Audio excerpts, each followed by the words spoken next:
Hello, and welcome to this session on how to administer constructive and effective grading feedback to students at Franklin University. This topic is vitally important to cover because grading feedback is more than just words offered on a page. Whether it's bad, good, or excellent, it directly affects the following: faculty development, library and technology, the student experience, and student success. Let's discuss each topic in more detail. Faculty development. You have an ethical obligation to the university, to your students, and to yourself to be at the top of your game. To put forth 110% effort in your course room at all times is expected from all instructors at Franklin University. Grading can be a tedious task. It can be strenuous if you have multiple courses. It takes a lot of time and effort, but its importance cannot be denied. As instructors, we must consistently seek and make improvements in our processes of evaluating and assessing students' work. There is not a one-size-fits-all approach to grading. We will discuss this in more detail later. Library and technology. In all classes at Franklin University, we must be up to speed on the latest technologies offered in our courses and the library. Such services and resources are already incorporated into our courses, such as the Student Learning Center, Turnitin.com, Testcraft, and Grammarly. But how often do you refer to them when offering grading feedback? Integrating library and technology into our grading feedback only makes it more effective. We must know and use the resources around the university to guide our students to academic success. The student experience. In every course I have instructed at Franklin University, a student has said to me, "I have never been given such detailed feedback before." In my opinion, it's unacceptable to allow a student to feel alone and misguided in the classroom. We must assess, evaluate, and develop students through effective grading feedback.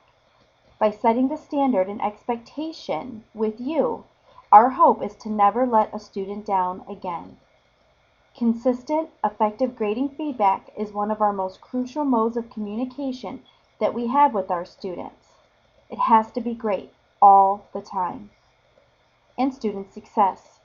Student assessment and evaluation can directly hinder a student's grade outcome and retention rate. Frustrated, misinformed, and underdeveloped students are less likely to stick around.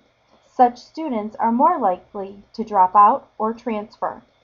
It's our obligation to ensure what we are doing in our course rooms is aligned with the university's values, policies, and expectations. We must go above and beyond to help the student grow and learn within the confines of our courses. Through effective grading feedback, we can set the benchmark for student success. Before creating constructive and effective grading feedback, we must define what these adjectives mean. According to the Merriam-Webster Dictionary 2014, constructive means promoting improvement or development. In other words, be specific, be detailed, and be positive in all feedback that you offer to students. Effective means producing a result that is wanted. At Franklin University, we want nothing more than for our students to achieve their optimal level of academic success. By offering effective and constructive grading feedback, you will lead them to this outcome. And quality. Quality must be discussed because it goes hand in hand with our mission at Franklin University. We offer a superior product to students, and a major part of our product is you.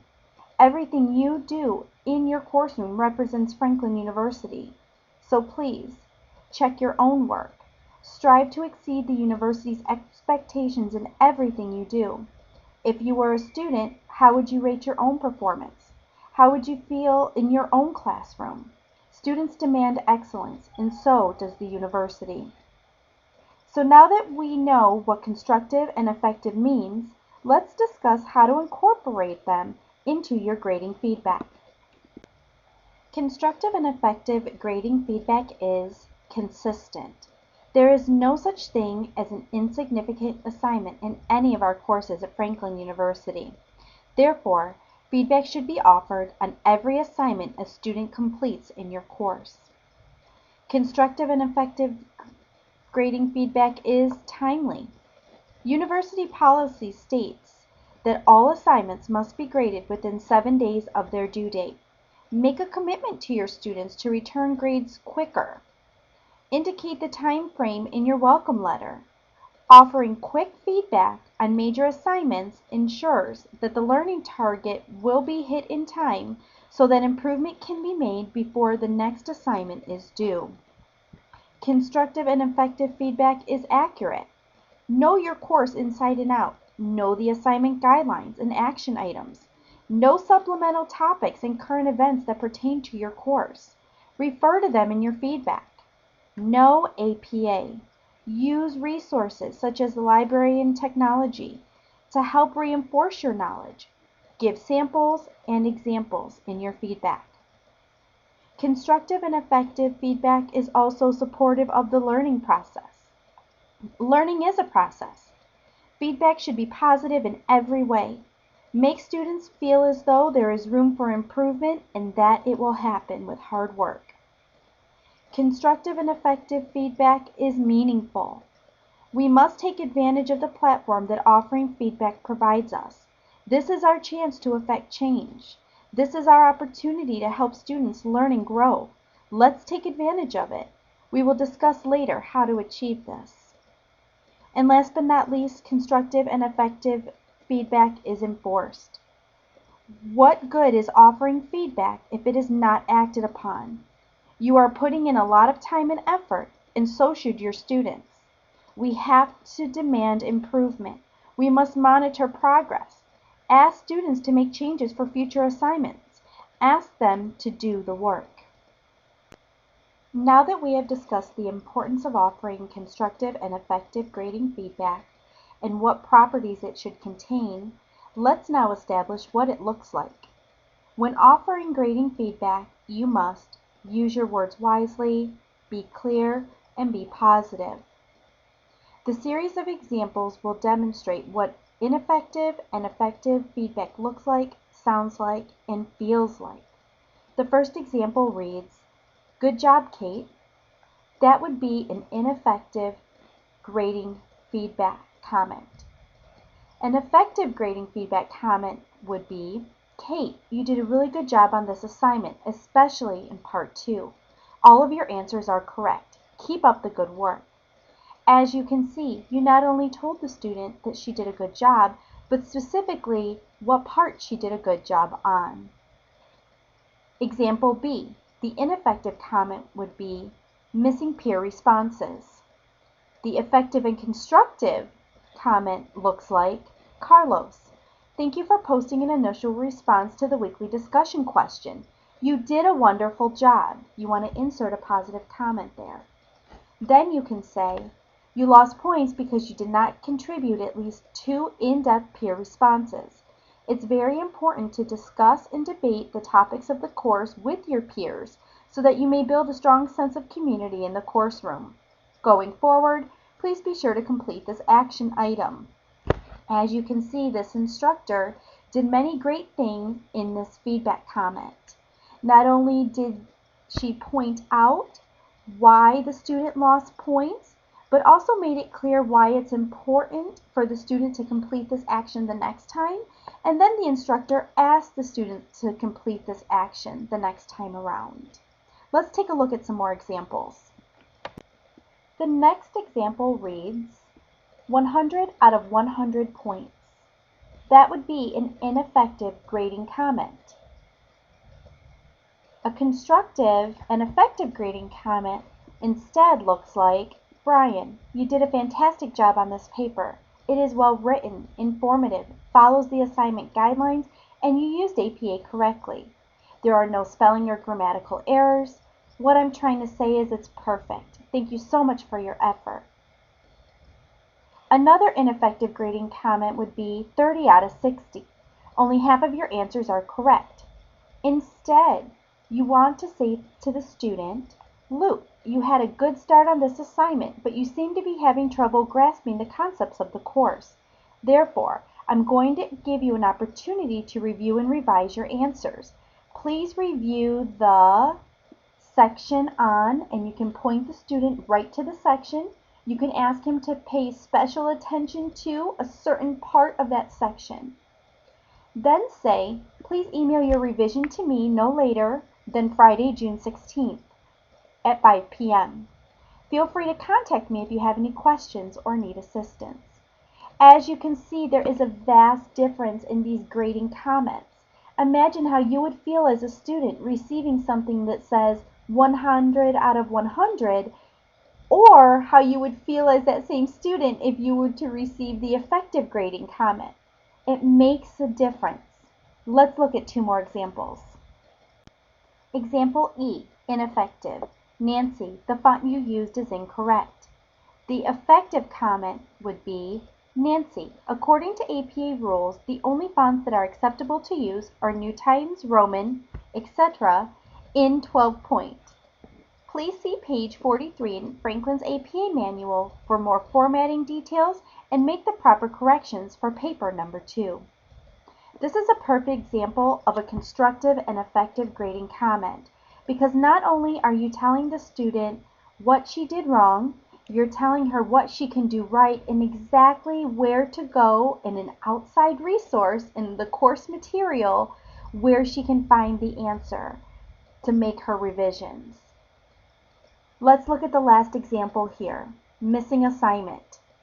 It would be best to tell the student, Missy, I see that you did not participate in the class discussion this week. Is everything okay?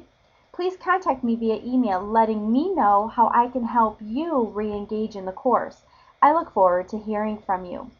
As we have discussed previously, it's really important to use the gradebook as a way to reach out to students, not only providing grading feedback, but helping them throughout the course. This is a perfect example of how you can reach a student and perhaps pull her back in so that she can successfully finish the course. I hope that by seeing and hearing the difference between effective and ineffective grading feedback, you can relate better to students on the receiving end of the feedback. So please be sure to always use your words wisely, be clear, be specific, and be positive. It takes a lot of time and effort to offer such guidance, but it's necessary and required in all courses at Franklin University. It's also important to note that your grading feedback should evolve throughout the course.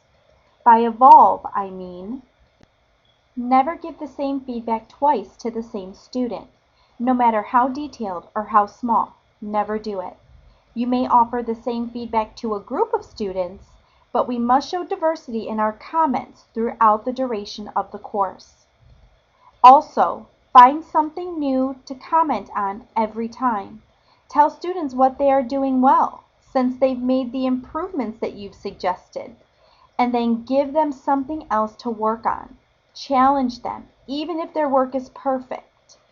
And always remember, offering grading feedback is your way to measure and report improvement. Therefore, your language should change along the way. Week 1, Week 3, and Week 6 should tell a story of how the student has performed and evolved throughout the course. Now let's turn our attention to how to deliver effective and constructive grading feedback to students at Franklin University. You can use track changes, the gradebook, grading rubrics, outside resources, or university resources. You may have the opportunity to offer revisions. You can give examples or samples to students, and you can email updates. Let's discuss track changes in more details.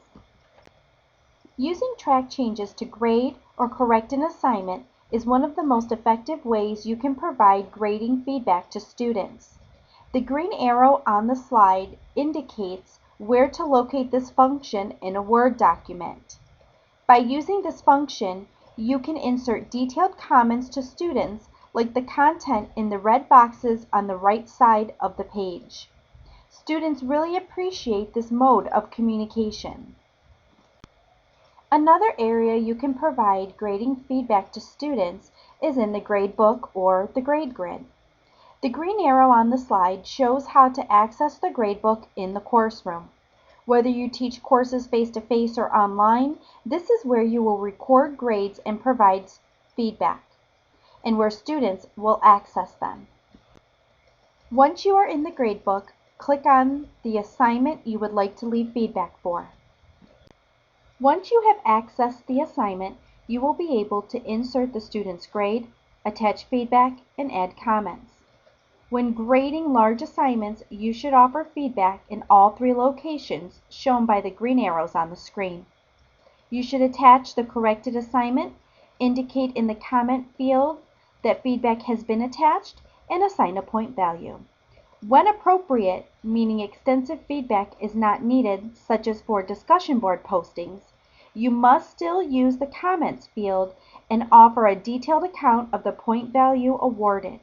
For example, if the assignment was late, it should be indicated in this field. Even if the assignment was not submitted, comments should still be offered and discussed in this section. When offering grading feedback to students, please remember that you have many resources at your fingertips. For instance, use the course room for assistance.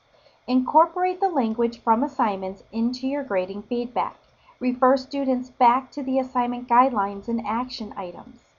Also, instead of using track changes, mark up the grading rubric after you've given extensive feedback on previous assignments and upload it to the gradebook.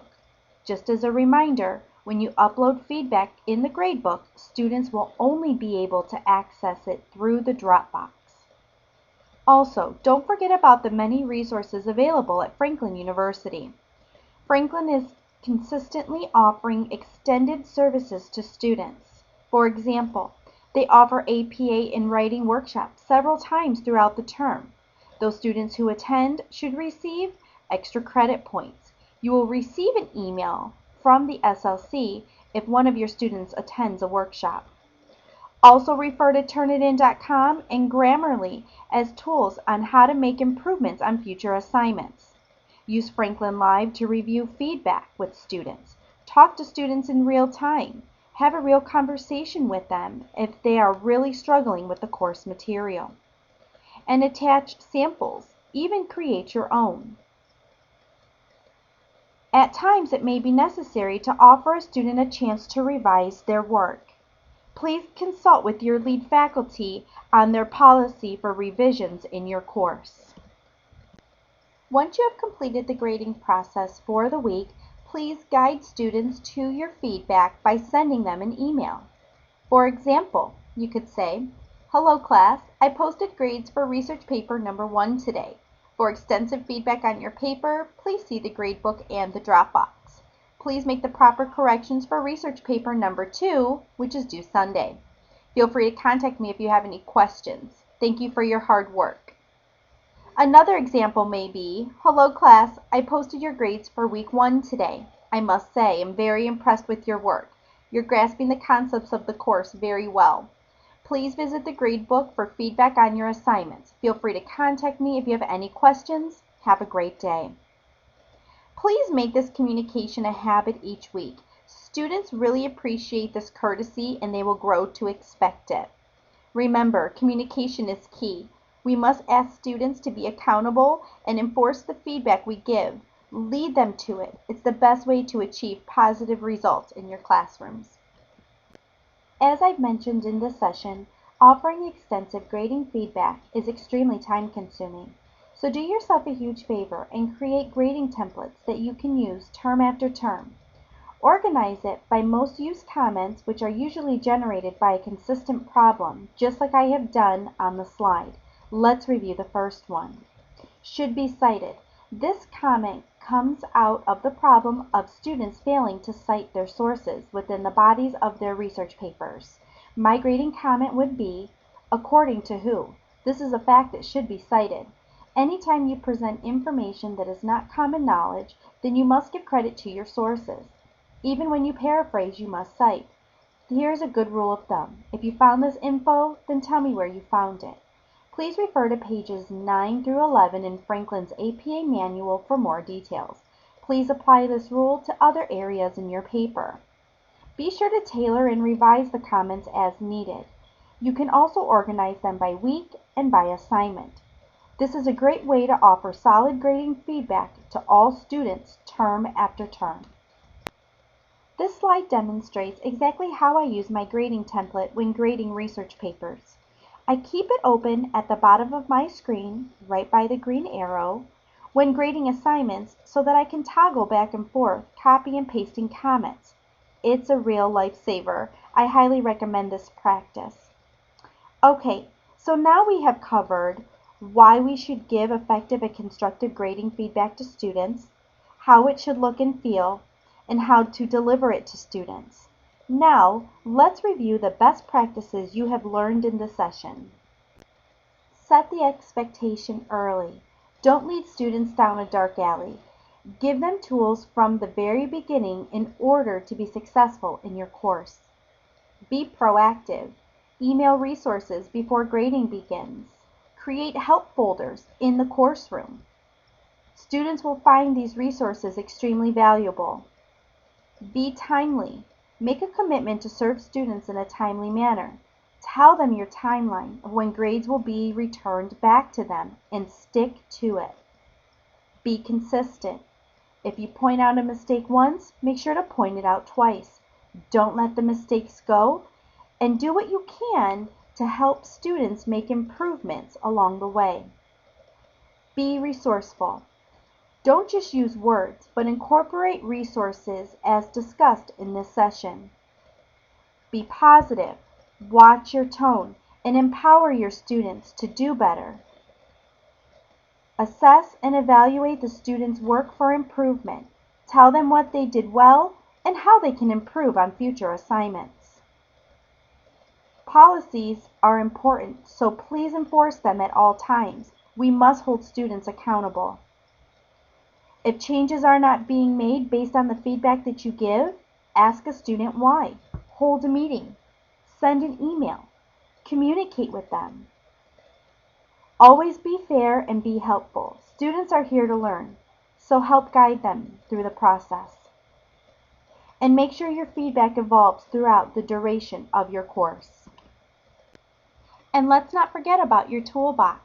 Use track changes to deliver effective and constructive grading feedback to students, as well as the gradebook. Make sure to refer students to the library, the SLC, and the Writing Center for assistance. Communicate via email and create templates to use term after term.